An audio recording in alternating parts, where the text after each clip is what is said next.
Well friends, today is the day that our meat chickens go out to pasture.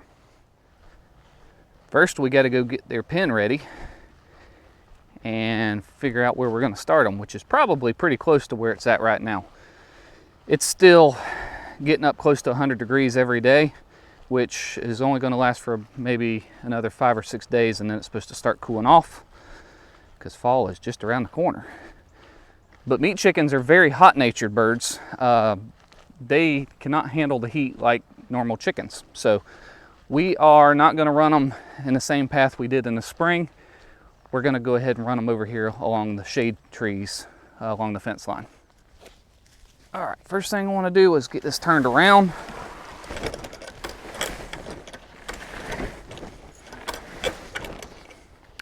So we're pointing in the right direction. Might be a bad idea to add a rope handle on the back of this thing. It's not like I'd use it very often, but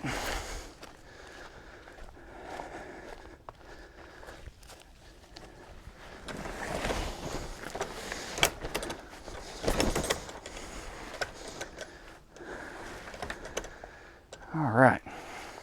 Next thing we want to do is go ahead and get this cord hooked up to the hot fence.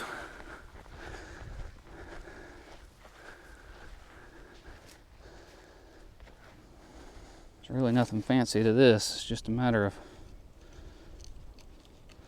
winding it around so that way it'll stay connected.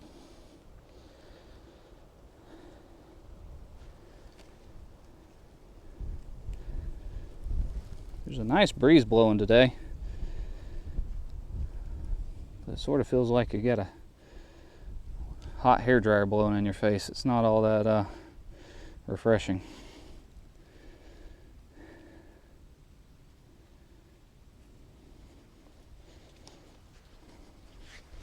All right, next thing we need to do is go get their food and water dishes and get them hung up in there, and then we'll get the chicks transferred over.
Rule number 1, check for spiders.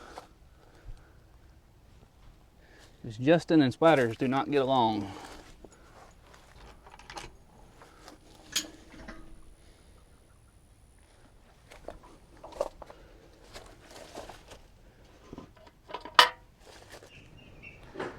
What's going on in here, fellas? So these guys are a week and a half old and already very messy, but they're growing. Y'all have officially outgrown this little brooder. Let's go outside, all right? Woo.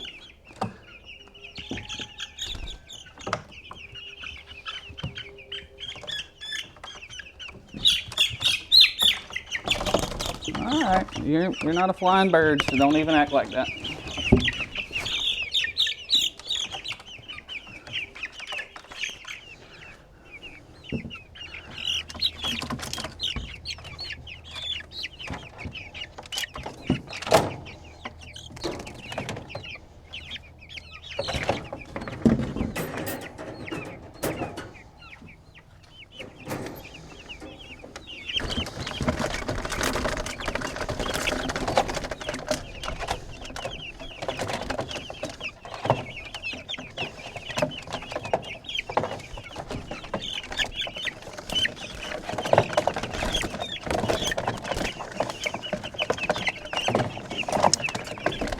If you guys knew where you were going, you would be volunteering to jump in there.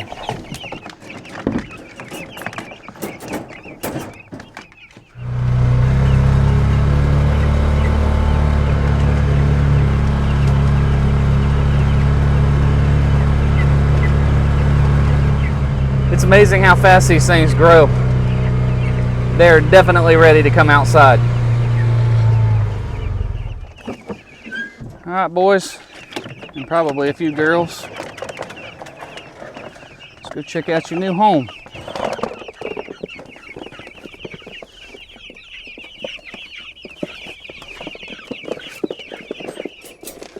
All right, come on out this way.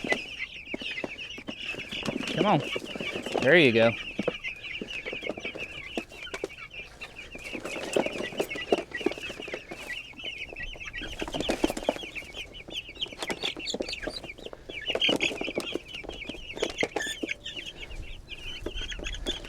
Come on. All right. You made me work for that one.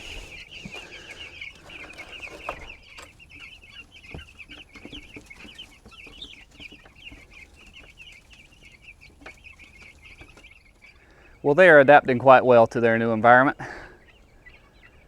They go into town scratching around on the ground. So now let's go clean out the brooder, because we've got about 15, I think, layer chicks that just come in the mail, and they need to go into the brooder.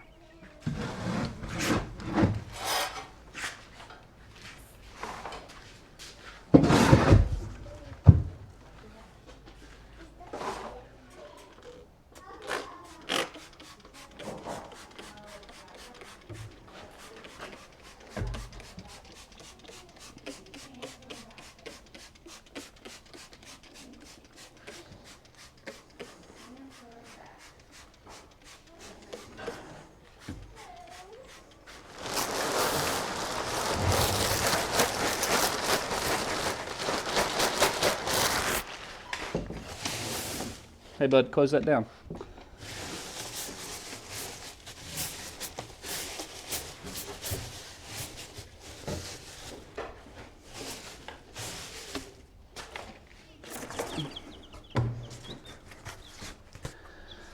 All right, little fellers.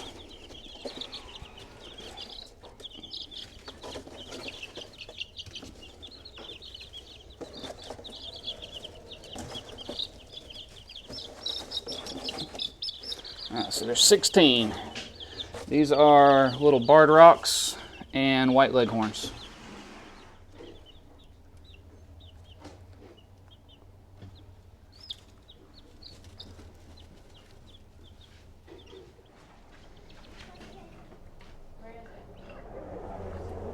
Helicopter break. It's a Black Hawk flying at about 500 feet.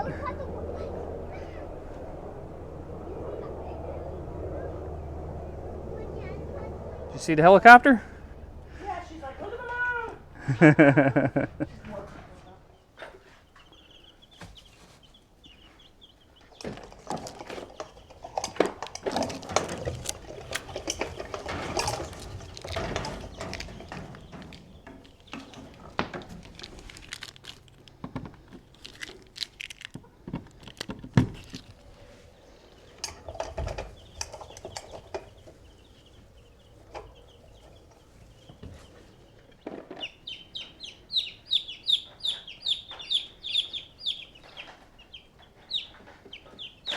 Y'all sure are making a bunch of noise.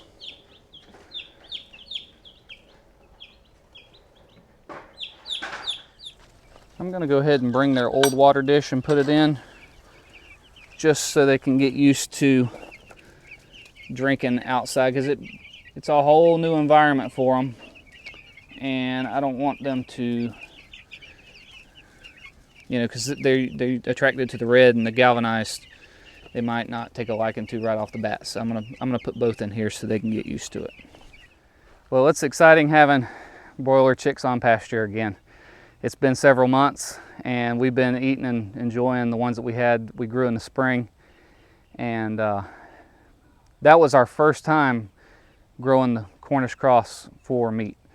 and no comparison between pasture raised chicken versus chicken you get from the store. So I highly encourage you to grow your own food. It is so rewarding. You know what's in it. You don't have to worry about all this extra stuff that's getting pumped in our food these days. And man, the flavor is unbelievable.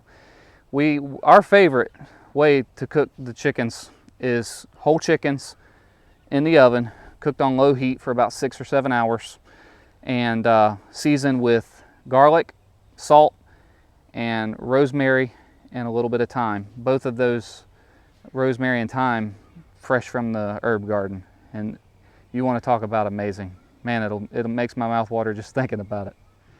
Well, it's actually not too terribly bad over here in the shade this evening.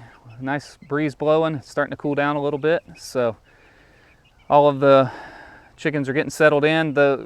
We got barred rocks and white leghorns to start raising up to replace some of the older chickens that we have. Some of the ones that our old original layers from this batch are fixing to be 2 years old. So we want to go ahead and start getting some more coming, just so that egg production doesn't really slow down too much as those other ones age. We're still getting 2 to 3 dozen per day, which has been a huge blessing. So anyway, on a side note, I wanted to talk a little bit about some of the other YouTube channels that I follow. So I actually watch several different channels, some of them big, some of them small, and wanted to kind of give them shout outs to, if you're interested, you watch our channel, they've got similar content you might be interested in. And if you guys watch some farming and homesteading channels that I don't mention, please feel free to drop them down in the video description. Even if they're just getting started, I would love to check them out. I know how hard it is to start a YouTube channel. We have been working on ours for 3.5 years now. And at the time of making this video, we're like 11,200 subscribers, something like that. So, which is awesome compared to what we started at. I'd never thought we'd even make it this far. It has been a lot of work. So, but it's very rewarding too. We get to learn and build a family on YouTube. So, but my favorite YouTube channel of all time is probably Just a Few Acres Farm. Pete and his family doing farming. There's something about Pete, he's a natural when it comes to making YouTube videos. I started watching him about the time we started our channel back in early 2020. And he was right around 1,000 subscribers at that point, and now he's he's well over 250,000. He's approaching 500,000 subscribers, which is impressive. But it's well deserved. He's very easy to listen to, very entertaining, very knowledgeable about everything he works on. So I definitely highly recommend Just a Few Acres Farm. Some of the others I watch: Stony Ridge Farmer, Shepherd's Hill Farm. They're actually friends of ours here in North Florida. A new channel I've just found is the Mowbray family, and I believe they're up in Michigan. Go check them out. They just got done building their house themselves, and they're starting to build a farm, very much like we've been doing the last few years here. And they've got a pond, which they were doing a lot of videos on and stuff. So that's cool. So I highly recommend you go checking them out. They're fixing to have their first baby here in another week or two, so that's exciting for them. But yeah, I've been watching some of their videos lately, and I'll drop a link down in the video description if you're interested in going and checking them out. Country View Acres, I like watching Evan and his wife Rebecca. I've been watching them for several years now, and they're just real down-to-earth people, you know. And that's the thing, a lot of people watching our channel don't have any idea. When I started YouTube, it was me overcoming my biggest fear in life. I hate video cameras, and I hate myself on video, and I hate listening to myself on video. So editing and filming myself was way outside my comfort zone. Any of my friends can tell you that know me. I was not ever probably a person they would have picked to start a YouTube channel. So it has taken some getting used to. Even my videos now, I do lots of takes and still get nervous filming myself. So, and here we are 3.5 years in. I've gotten better about it, but it is still very, very challenging. So if you're scared of cameras and you're like, oh, I'd like to start a YouTube channel, but I'm scared of cameras, so was I. So am I. And it's been a challenge, but it's been rewarding. I wanted something to kind of chart our everyday life of building a homestead, because we had just built our home and finished it, and started building a barn, clearing land for pastures. And I wanted to start vlogging when we built our house, and I actually made one video of the slab and then chickened out. I even posted it on my blacksmithing channel when I was starting to do blacksmithing. And then I made one blacksmithing video, and both of them were terrible. But I posted them, and they're still on YouTube on my other blacksmithing channel. But yeah, it's terrible to watch going back. So you got to start somewhere, though. I watched lots of videos from Think Media and video creators, and there's a gentleman over in the UK, Learn Online Video, I think is the name of his channel. I've been watching all three of those for quite some time, learning how to do video and editing and that sort of thing, and I'm still learning. So, but those are all very good resources to go check out if you're interested in starting your own channel. And then, like I say, go check out some of these other channels. I have no problem giving out shout outs to smaller channels that are trying to come up. Not that we're a big channel by any means, but we are big enough that we have enough of a fan base to where I have no problem sharing videos from other channels if they're good, solid content that I can stand behind myself. So, like I say, drop some down in the video description below. I'd love to see some more channels and help support them. An update on our blackberries. So they're actually doing all right. Now we've got one or two that are questionable. This is one of them, and this is another. I'm not sure if they're going to make it or not, but all of the rest of them are doing good. I mean, I'm surprised, even in this heat. It's not even transplanting weather, but they're you know, they're still a little wilted on some of the leaves, but then they've got new leaves that have come on and they're doing good. So I think we're going to go ahead and dig some more from back over here. This is where we dug them along this fence line back here, and go ahead and continue them on this fence line right here. Well, friends, the dinner bell is ringing. I'm going to go get some supper. Thank y'all so much for watching. We'll see you next time.